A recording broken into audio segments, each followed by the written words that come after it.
The crack of a rifle split the night. Lightning flashed, painting the Wyoming sky in a ghostly white. It lit up the cabin, the pouring rain, and the 4 dark figures moving through the mud. The rain hammered the roof like 1,000 angry fists. Silas Grant stood on the porch, a tall shadow against the lantern light spilling from the door. The Winchester rifle in his hands felt like an old, familiar friend, a friend he hadn't needed in a long, long time. "Take another step." His voice cut through the storm, low and steady. "And I'll shoot." Behind him, Abigail Reed was pressed against the doorframe, shaking. Not from the cold, from pure terror. She clutched 2 tiny bundles wrapped in blankets to her chest. "They won't stop," she whispered, her breath hot against his shoulder. "They won't stop until they take my babies." Lightning exploded again, closer this time. For a split second, Silas saw their faces. Hard, cruel, men who were used to taking whatever they wanted. He recognized the man in the lead, Edward Reed, the most powerful, most feared man in the whole territory. His eyes were as cold as the steel of Silas's rifle. Silas tightened his grip, his finger resting on the trigger. The lead figure took another step, and Silas raised the rifle to his shoulder.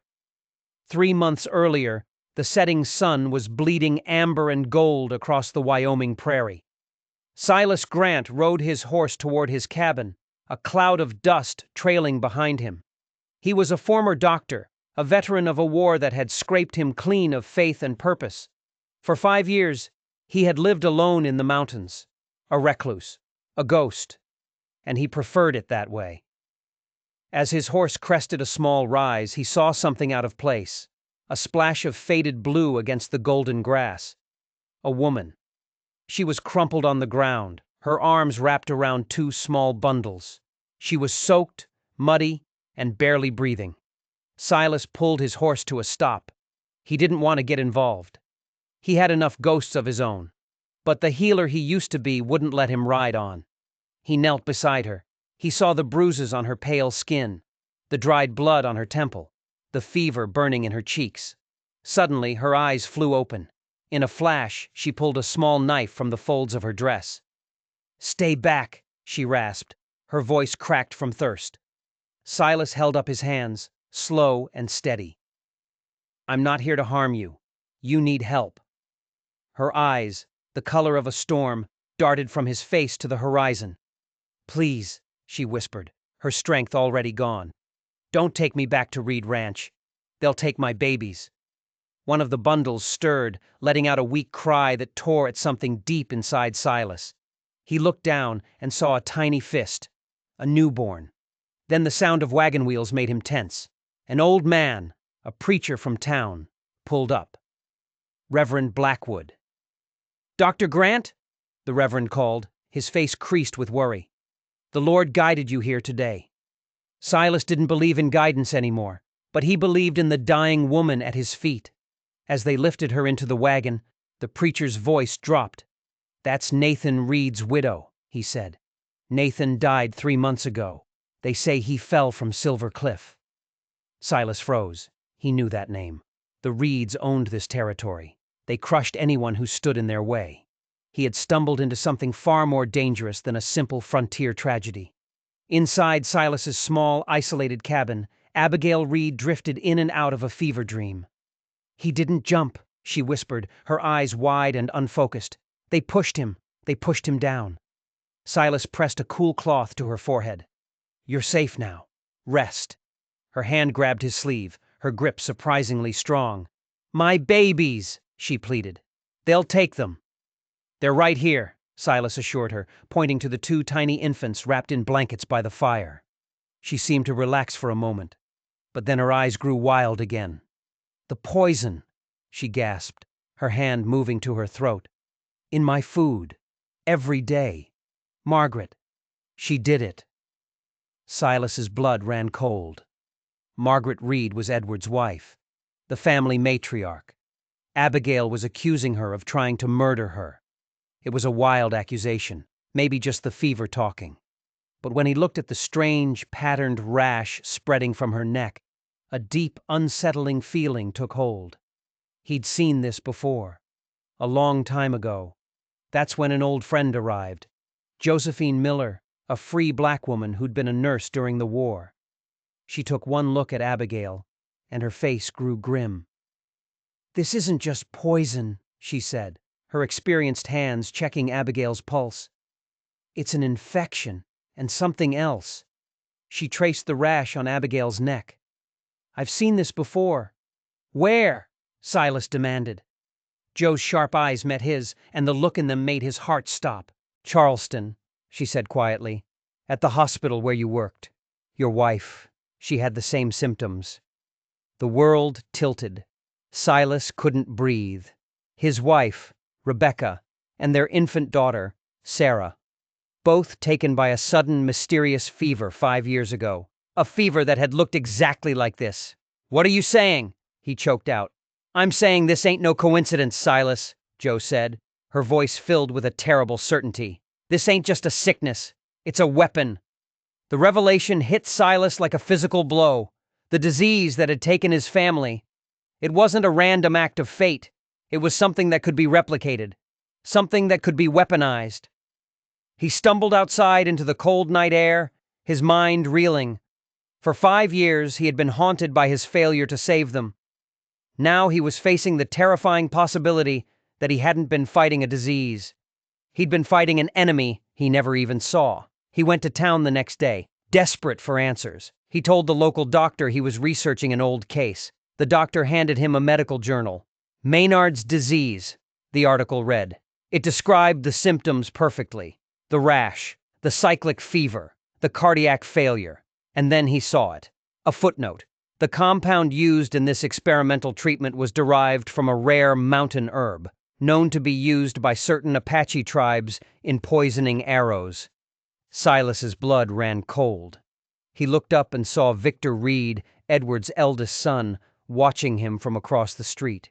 Their eyes met, and in Victor's cold, arrogant smile, Silas saw the truth.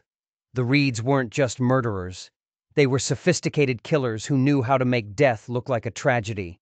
They had hunted Abigail down, not just to get the twins, but to silence her, and now they knew he was involved. As he rode back to his cabin, the sheriff's wife, Clara Montgomery, stopped him. She pressed a folded letter into his hand. "From Nathan Reed," she whispered. "He gave it to me a week before he died. He said if anything happened to him, I should give it to someone who could be trusted." Silas read the letter. It was Nathan's will.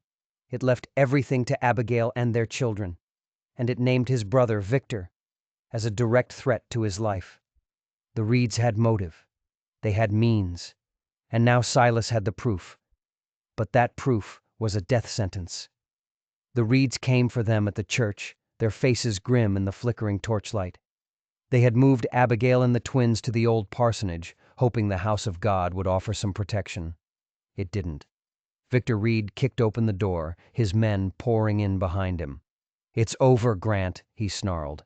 "Give me the children and the letter, and I might let you live." "That's not going to happen," Silas said, his rifle steady. A standoff in the house of God. Reverend Blackwood stood with them, an old shotgun in his hands. Joe and Clara Montgomery were barricaded in the back room with Abigail and the twins. The first shot shattered a stained glass window, showering the room in colored shards of glass. The fight was short, brutal, and bloody. Silas and the sheriff fought with the grim efficiency of men who had seen war. But they were outnumbered. They were losing. Just as Victor's men were about to break through their final barricade, the church bell began to ring. A frantic, desperate alarm in the dead of night. The gunfire outside stopped. Victor's men looked at each other, confused. Then came the shouts. The entire town was awake. They were coming, men with rifles, women with pitchforks, a wave of righteous anger that had finally boiled over. Victor, seeing his advantage lost, did something unthinkable. He grabbed a lantern and hurled it into a pile of dry curtains. Flames erupted, roaring up the old, dry wood of the church. "If I can't have them," he screamed over the roar of the fire, "no one will!" The church was turning into a death trap. Smoke filled the sanctuary, choking them. They had to get out. Silas smashed a window, helping the women and children escape into the relative safety of the graveyard. But when he turned back, Victor was there, a pistol in his hand, his face a mask of insane rage. "It's over for you, Doctor," he snarled. But before he could pull the trigger, a shadow fell over him. Sheriff Montgomery, wounded but not beaten, brought the butt of his rifle down on Victor's head. They dragged the unconscious man out of the burning church just as the roof collapsed in a shower of sparks and embers. The town had won. The Reeds were beaten, or so they thought. As the sun rose over the smoldering ruins of the church, a carriage appeared on the horizon. An elegant black carriage, pulled by 4 black horses. It stopped at the edge of town, and a man stepped out. Edward Reed. He wasn't angry. He wasn't panicked. He surveyed the scene. The burned church, his unconscious son, the defiant faces of the townspeople, with a cold, calculating calm that was more terrifying than any rage. He looked at Silas, at Abigail holding her twin daughters, and a slow, terrible smile spread across his face. "Well," he said, his voice carrying in the morning quiet, "it seems my son has made a mess of things. I suppose I'll have to clean it up myself." He wasn't just a rancher. He was a king, and this was his kingdom. And he had just declared war. Edward Reed didn't bring hired guns. He brought an army. 20 men, all veterans, all loyal to the man who paid them better than the government ever had. They took the town without a single shot being fired. They weren't there to fight. They were there to execute a legal document, a court order signed by a corrupt federal judge in Cheyenne, granting Edward Reed full guardianship of his granddaughters, Grace and Mercy, on the grounds that their mother was mentally unstable and their current protector was a known fugitive. Attached to the order was a faded wanted poster from 10 years prior. A man named Silas Grant, wanted for desertion and treason. The lie was so perfect, so complete, it was suffocating. "It's over," Sheriff Montgomery said, his face a mask of defeat. "He has the law on his side." "That's not the law," Silas spat. "That's tyranny." They were trapped. Edward's men surrounded the small hotel where they had taken refuge. Abigail, weak but defiant, clutched her children. "They will not take them," she whispered, her voice like steel. Silas looked at her, at the 2 tiny infants, at the town that had fought so bravely and was now helpless. He had one card left to play, a desperate, long-shot gamble. Nathan's letter, and the secret it contained. He sent the Reverend to Edward Reed with a message, a meeting. Just the 2 of them, unarmed, in the ruins of the church. Edward agreed. He was arrogant, confident. He thought he had already won.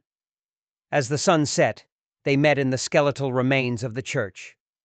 Edward stood with his back to the shattered altar, a king surveying his conquest. "You've lost, Doctor," he said. "Have I?" Silas replied, holding up Nathan's letter.